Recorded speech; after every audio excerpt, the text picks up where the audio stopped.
Olá pessoal, professor Juscelio com vocês novamente. Hoje de um jeito um pouquinho diferente, sem minha câmera para ter a projeção melhor.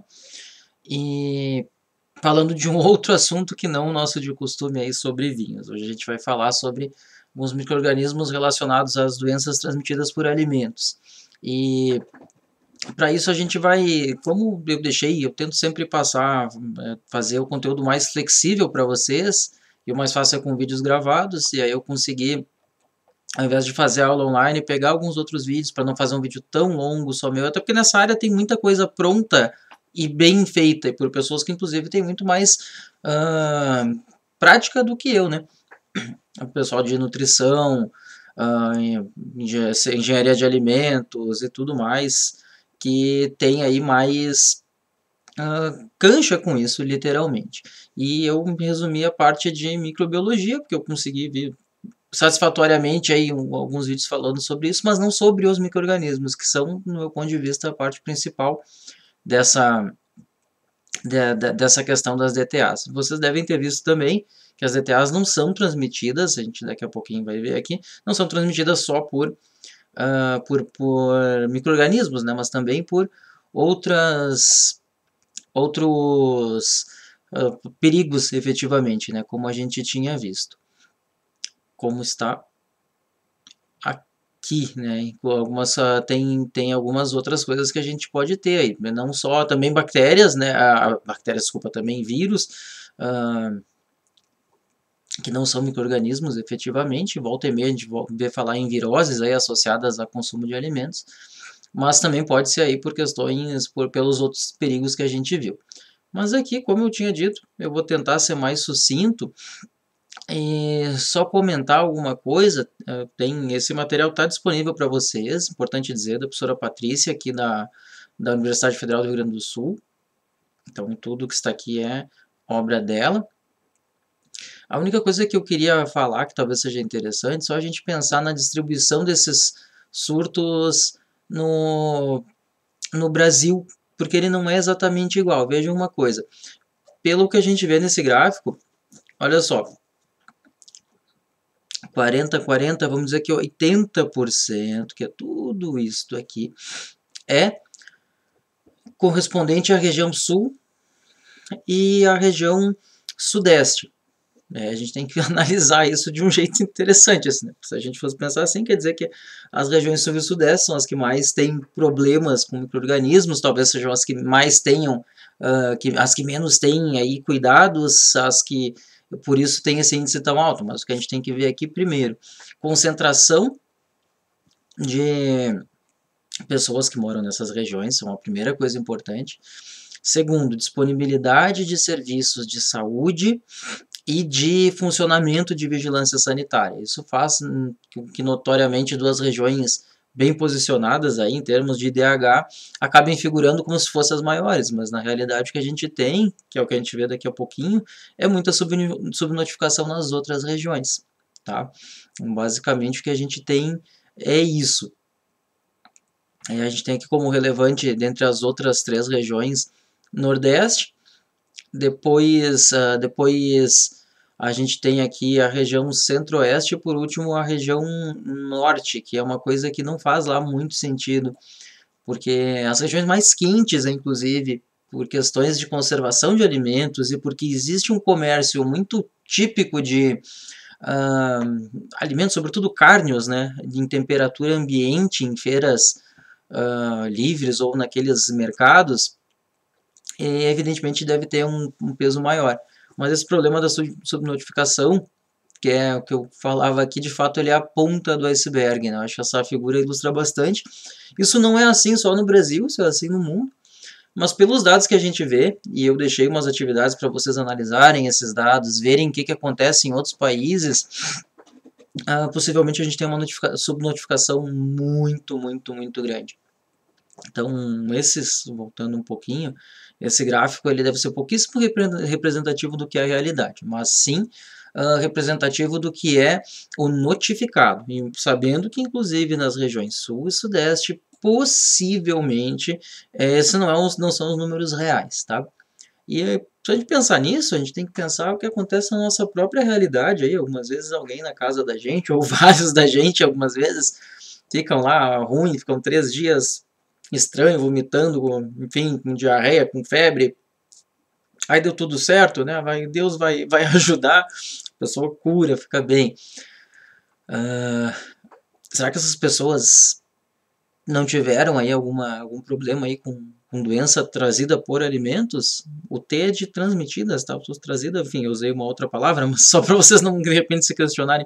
Mas provavelmente sim, tá? Provavelmente sim. Fora que várias outras coisas que não são assim, que são menos importantes podem acontecer por causa de alguns outros micro-organismos que acabam aparecendo aí nos alimentos e que nos trazem alguns problemas gastrointestinais. Volta e meia a gente tem aí diarreia, tem algum enjoo e eventualmente isso aí pode ser reflexo da nossa própria condução. A gente tem um hábito muito grande, e eu digo da minha própria família, assim, de acabar tendo pouco cuidado com a comida depois de pronta, né? Ela pronta, ela vai para a mesa, ela volta pro fogão, ela vai, ela vem, e às vezes, mas isso aí é seco, não precisa pôr na geladeira, é aquela coisa toda, e às vezes é aí que a gente acaba criando problemas para a gente mesmo. E também, só para a gente ter uma olhada aqui, como é de imaginar, a maior parte dos surtos notificados no Brasil é de alimentos mistos, porque a gente nunca sabe, é muito difícil, inclusive, vocês vão ver assim, grande parte como devem ter visto, grande parte dos surtos não são bem esclarecidos qual foi o agente etiológico, ou seja, qual foi o micro-organismo que fez, que trouxe essa doença. Mas também outra coisa que é bem comum, e talvez a principal DTA aqui no Brasil seja a salmonelose, né? Seja a salmonela, ovos. E as pessoas, e a gente tem que se questionar, que é o que eu estava dizendo antes, né? Mas isso aí não acontece, isso aí bem capaz. A vida inteira, eu adoro essa frase, eu sempre fiz a minha maionese com ovos crus. Era só lavar o ovo, não é? E continua não sendo. E provavelmente essas coisas, a gente vai continuar escutando esse tipo de coisa, tá? Então, vejam que ovos são a segunda fonte das coisas notificadas. Se fosse tudo bem notificado, talvez a gente teria um aumento substancial aqui em carne, tá? Eu acredito que carne seria o terceiro maior, ou até mesmo disputaria com ovos, tá? Não sei se é só a bovina, e eu estaria falando de todas juntas, mas carnes no geral são bem suscetíveis né, a ocorrência de patógenos que nos trazem doenças transmitidas por alimentos. Ó, isso aqui reflete aquilo que eu falei, né? O principal agente etiológico é salmonela. E aí a gente, tá, mas ovos não é o segundo, sim, mas tu pode ter alguma coisa, algum preparo com ovo, uma própria salada, um molho que vá à base de ovo, pode trazer isso. Já vi isso acontecer em lugares famosinhos, inclusive, tá? Eu não quero, né, quando a gente fala dessas coisas, é um negócio sensível, assim, a gente dizer, apontar o dedo, foi em tal restaurante, foi em tal estabelecimento, mas já vi. E às vezes um certo descuido pode trazer, no mínimo, uma grande incomodação, tá? Pode, provavelmente, daqui a pouco a gente fala sobre isso, te trazer grandes prejuízos, porque você põe a saúde das pessoas em risco, isso pode significar processos, pode significar a tua marca sendo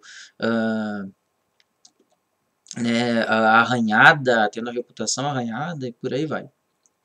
Depois o outro que a gente tem, estafilococcus, que é bem comum e tá aí, daqui a pouco a gente fala sobre eles, mas está na gente, e quando a gente descuida um pouquinho, o que acontece? Ele vai para o alimento.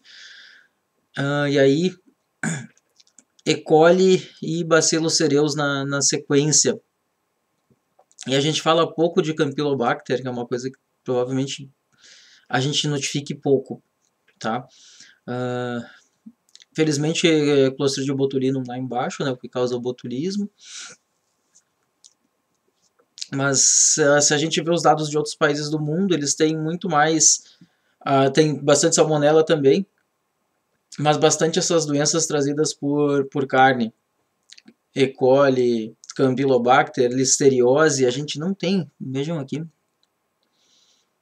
Onde é que está a listeriose? Não está. Isso é significativo. Eu, há um tempo atrás, eu apresentei um seminário sobre isso. E a gente estava comentando que não se fala em listéria no Brasil. E é uma das principais fontes de DTA, tu vai ver Europa e Estados Unidos. Uma outra questão também que eu acho interessante de falar, mas o primeiro mundo deve ser, eu não quero entrar muito nesses meandros, mas o primeiro mundo, claro, vai ter menos contaminações que a gente, são mais limpos, são mais ricos, são mais tudo, mais ou menos, tá? Eu diria que na Europa até um pouquinho melhor, mas nos Estados Unidos tem um problema muito sério com legislações sendo flexibilizadas por pressão de poder econômico. E a gente vai ver assim os grandes grupos que tem de alimentos à base de tudo proteína animal, eles são ou brasileiros ou americanos, basicamente, né? Isso é nos Estados Unidos é um certo problema. A cadeia de produção alimentícia lá se fala muito, e algumas vezes inclusive se comprova, de que há uma pressão muito grande para que algumas coisas acabem acontecendo do jeito que não deveriam. Uma vez eu estava até comentando com uma colega que era nutricionista sobre isso, ela disse, eu duvido, aqui no Brasil deve ser muito mais. Eu não falei disso, eu perguntei o que ela achava, porque daí ela, acho que foi mais nessa interpretação, assim, acho que aqui a gente tem subnotificação. Mas eu vou te dizer que a nossa indústria de alimentos ainda tem algum rigor de fiscalização. Um dos vídeos que eu deixei aí, não quero entrar nessa polêmica aí, porque ela envolve questões aí políticas, inclusive, e sobretudo, mas naquele filme Food Inc. tem um grande recorrido sobre isso que eu achei bem real e bem significativo. Mas vamos ao que interessa, que eu quero ficar em 1 hora, não muito mais do que isso, e quero falar das doenças, né, dos micro-organismos em si. Por que eu não pus um vídeo sobre isso que alguém teria feito? Porque eu não vi nenhum que eu tenha gostado bastante. Eu vi sobre outras coisas, mas não muito sobre isso. Eu estava um pouco receoso de passar alguma coisa e ficar faltando, e ou vocês não têm acabar não tendo um bom entendimento.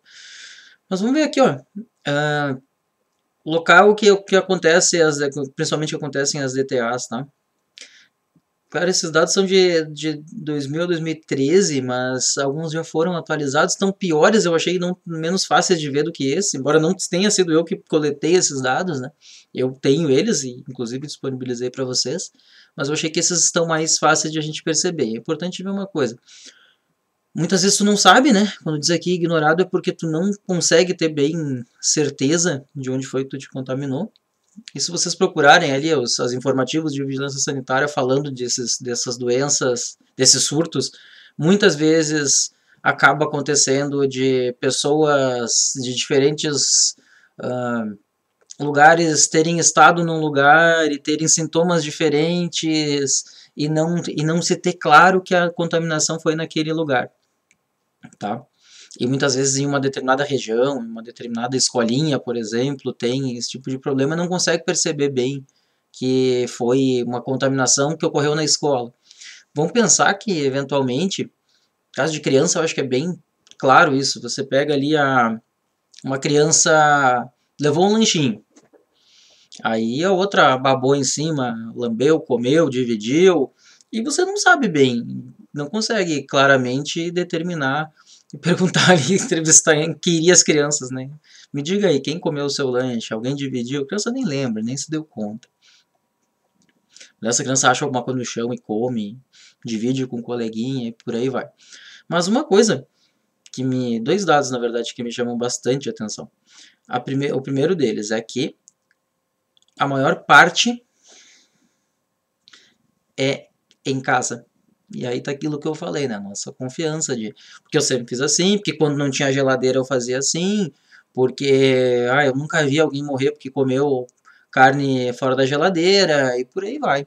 Então, acho que muito do que a gente tem aqui é essa confiança demasiada. Depois disso, restaurantes, de alguma forma de se esperar, né? Já que acaba sendo uma das grandes fontes que a gente usa, um dos grandes estabelecimentos que a gente usa para comer.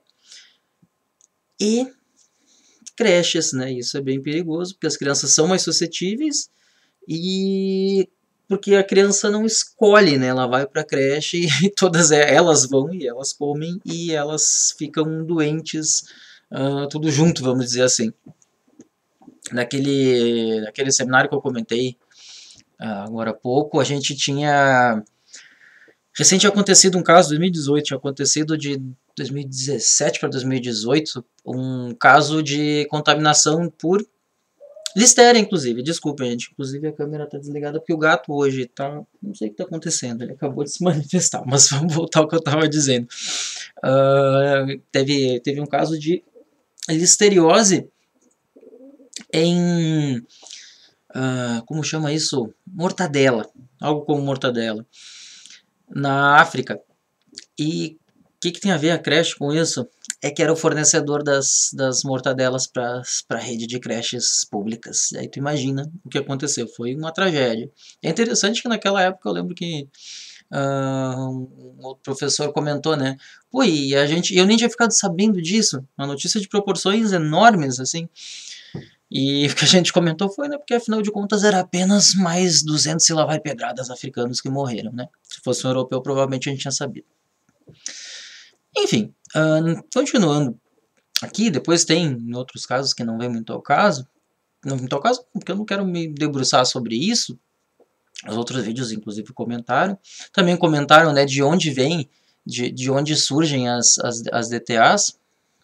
E a gente tem diversas fontes, né? E talvez bem rapidinho, né? Eu acho que o mais má conservação dos grandes casos, água contaminada, inclusive como contaminação indireta muitas vezes, manipular inadequadamente, que aí inclui coisas como má conservação, como não ter boa higiene, várias coisas se misturam, né? A figurinha aqui está bem ilustrativa, né? Com barba fumando e provavelmente sujo. Matéria-prima contaminada e vetores como insetos e roedores.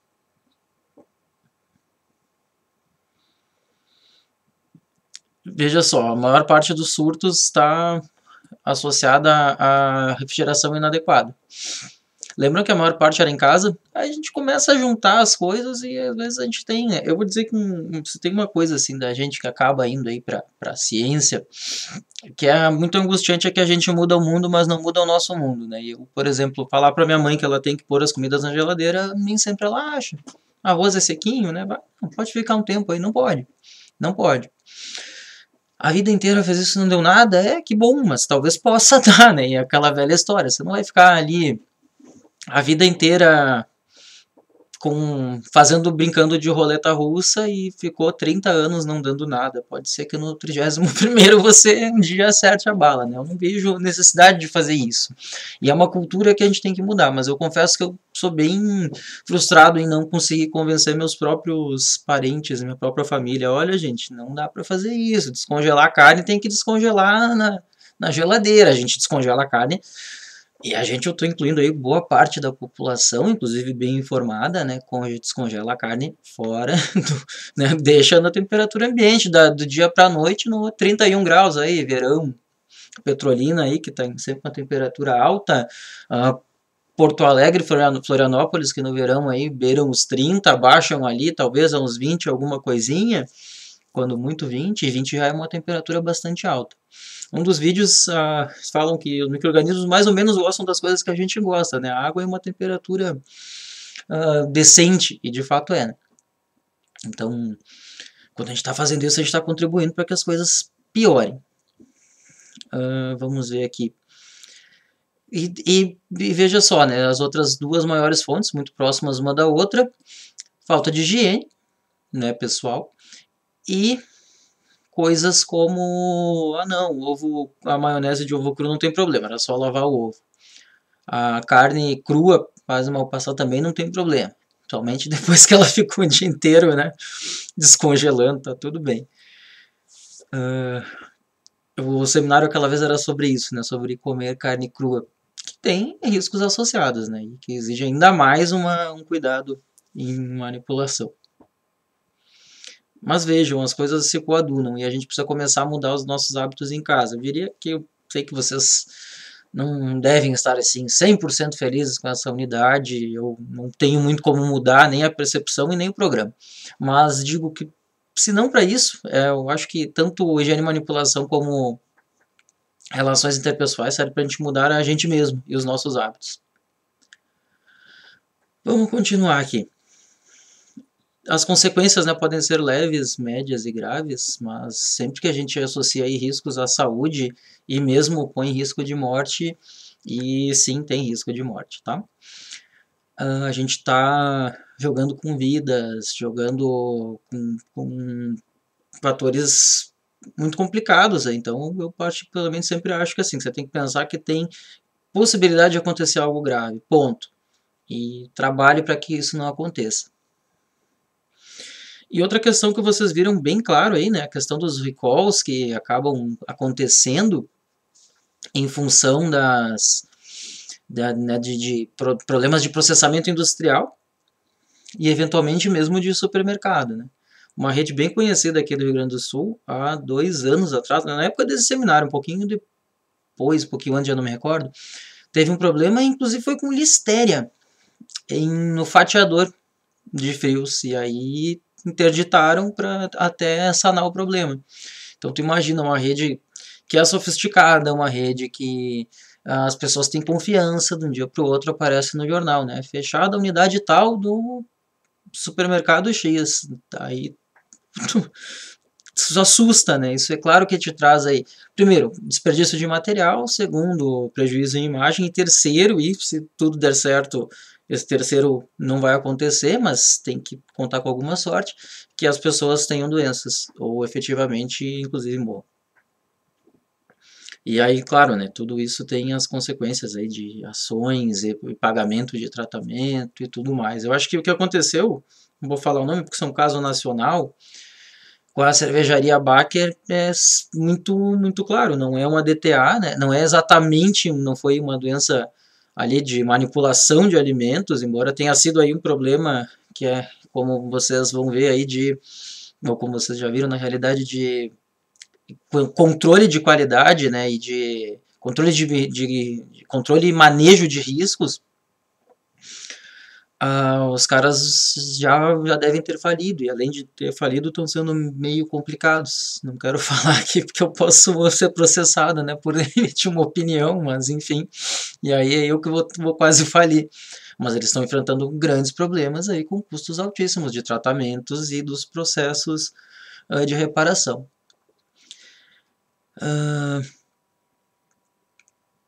E também isso aí pode pegar mal aí, quando acontece algumas coisas e sai para o mundo, e a gente acabou de ter uma notícia aí que eu achei que foi um pouquinho exagerada, né? Não quero entrar na discussão da China dizendo que tinha frango com coronavírus, frango brasileiro.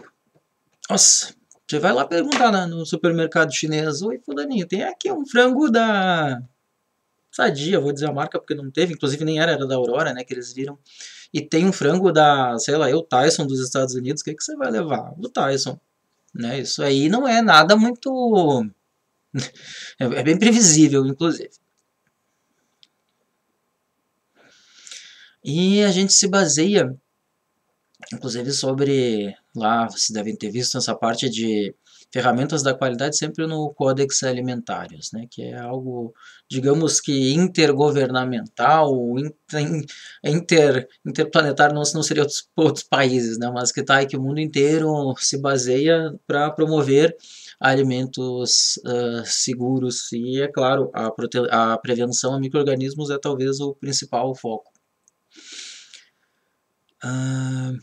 Eu também já vou passar rapidinho aqui e vou dar um tempinho para a gente respirar, e a gente volta falando efetivamente das doenças. Eu não vou falar aqui sobre as diferenças entre intoxicação, infecção e toxinfecção, porque isso também já foi bem abordado nos vídeos, e aí eu passo para os micro-organismos mesmo. Então nos vemos daqui a alguns minutos.